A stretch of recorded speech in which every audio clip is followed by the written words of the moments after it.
I want to enjoy this because I don't think I'm ever going to come here again. I've been here 3 times in my life.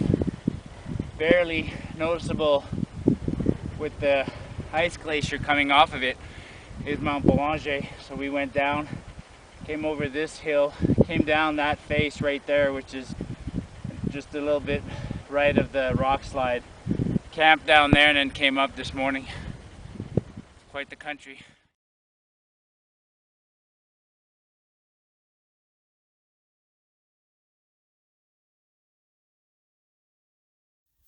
Alright folks, hope everybody's doing okay. Today is April 11th. It's Sunday. Actually, it's Masters Day, so after I do this video I want to head back inside and watch the end of that. But I'm at home this weekend. I went hiking last weekend and I'm going to go hiking next weekend. April's a tough month because sometimes there's still too much snow and sometimes the snow melts really quickly and it gets really muddy. So it's hit or miss going hiking in April in the mountains. By May it starts to get dry and the season's really on. But there's one month a year that's the toughest to hike, I'd say. It's the month of April. When I go through my logs, I don't have a lot of hikes in April. That said, I've been on several hikes this year and I noticed something in particular. I have no new gear this year. So far, everything I've been using is everything I've used in the past. I got no new gear at Christmas to speak of other than the odd piece of clothing, you know, pair of socks or whatever. But I've been doing this for, 35 years now. So my gear is dialed in.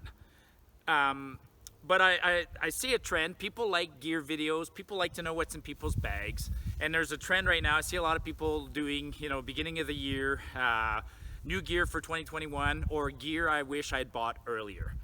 Now, so this video is kind of there, but instead of just gear I wish I'd bought earlier, I'm going to be very specific. I want to talk about gear that I wish existed earlier. Because there's an evolution in the sport, and I'm proud of the fact that I evolved with gear. My tent was not that good, and then new tents came along, and then better ones. So I evolved, and I'm not going to say I wish that I had my modern tent 20 years ago, because I've always had tents, and you evolve with the equipment you have. So tents, boots, things like that. But there are 3 things in particular that I have today that I really wish had existed long time ago, and those are the 3 things I want to talk about. Now, I know that the first item I talk about is going to surprise a lot of people who followed me over the years. Anybody who's followed me over the years knows that in my videos there's something called the Martyupnorth money shot, which is the fact that I drink water directly from creeks. And the number one question I get asked, probably the number one question, is around water and do I feel safe drinking water from the creeks? And the answer is yes. On all my hikes over the years, I've drank water directly from creeks and rivers and lakes, and I've never gotten sick. But it doesn't mean that I didn't want to bring a filter, because there are times where you can go a long period between finding a suitable water source, and then it gets pretty dry. Whereas when you have a filter, it gives you more flexibility. Number 3 item, game changer, wish existed earlier, was a really small filter like this one. And I'll talk about this in a second, but before I talk about that one, let me show you an MSR filter from way back when. Not way back when, but 10 years ago, maybe 15 years ago. This is an MSR filter. This is what we used to use. And the way these work is they would attach on top of the Nalgene bottle. You threw in this weight in the bottom of a creek or something, and then you pumped and you sucked water through the ceramic cartridge, and the ceramic cartridge would get dirty and you'd take it out and you'd clean it. There was quite the procedure. So here, I'll just show you real quick.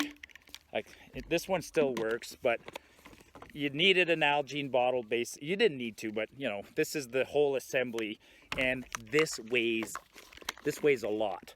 So back in the days, I would bring a filter like this when I was doing canoe trips or hunting trips where I was base camping or something like that. But they were too bulky and inconvenient to bring hiking.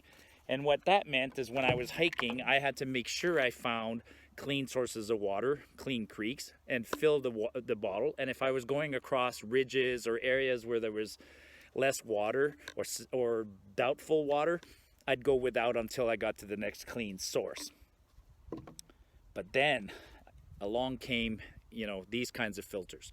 So Sawyer makes one, lots of companies make one. This is the Hydro Blue one. I love it.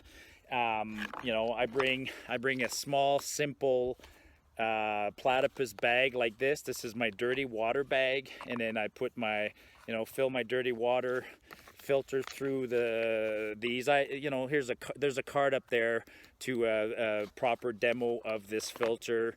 And then when it's time to backwash it, you can just, actually they've improved this one over time, but it can be easily backwashed. And then the advantage of this filter is that it works with the platypus bottle, it works with the smart water bottle, and I think somewhere in here I even have a plain old-fashioned 500 ml water bottle. It works with that. So game changer over the years. I wish these had existed a long time ago, because I would have always brought one. Even though I tend to drink mostly clean water, this is a nice, or I can find a lot of clean water. This is a nice backup when I can't find clean water, and they weigh nothing. The second item I wish existed earlier, you know, like a lot of things, I guess it did evolve. It's not a totally new invention, but it's the modern mattresses. So this is a modern Thermarest Neo Air, and I'm not going to inflate it. You've seen it, but you know, over the years, the struggle for a perfect mattress was brutal. You know, so this is a closed cell foam, which was popular, and look at this. We used to cut them so that they only covered our backs, and sure, they didn't weigh a lot, but basically all these things offered was insulation from the ground. They didn't really offer comfort. And then after that came, finally, you know, in the 80s and 90s, Thermarest did come out with their first models. This is actually a second generation one. I have a first generation one downstairs. But these things are heavy, very heavy, and even fully inflated, they weren't much thicker than half an inch. So, and again, they were so heavy that, look, to save weight, we would buy 3/4 length ones. And so they were heavy, but they provided a little bit of comfort and definitely some insulation. But then the modern Thermarest, you know, not just Thermarest, so many companies make these. And so this was a game changer for me, because I'm a ground dweller. I still sleep on the ground. Now some people sleep in hammocks and whatnot. But this was a revolutionary thing. You know, prior to that, we slept on bows and on hammocks or on cots and things like that. So big improvement. Just for fun, I decided to inflate them. Okay, you can see the length difference, and if I do a profile, you can see the modern mattress is about 2 inches. The other one was maybe 3/4, and the closed cell is a joke. But you know, we made do, and then we had this. So earlier I said I wasn't going to talk about things that had simply evolved. I guess maybe this is, you know, some would argue that there's been an evolution. But I won't leave home without an inflatable modern mattress. The number one thing that transformed my outdoor experience is this.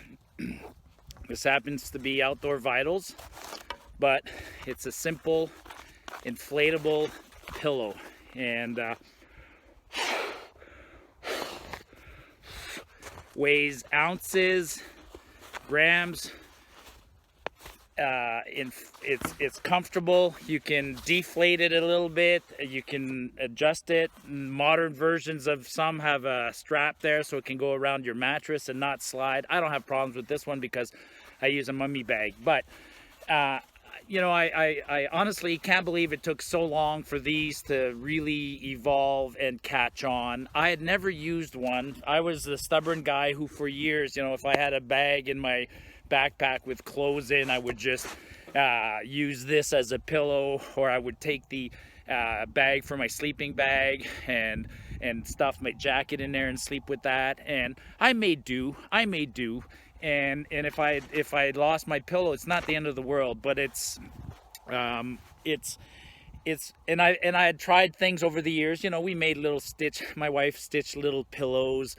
I tried Ziploc bags that you inflated and tried to tape, but nothing worked. Nothing quite as simple and as dramatic as something like this. So this was, I wish these had existed for the last 35 years. They didn't. This one I didn't acquire until about 3 years ago, and it's been amazing. So that's my list. 3 things that I really wish had existed earlier.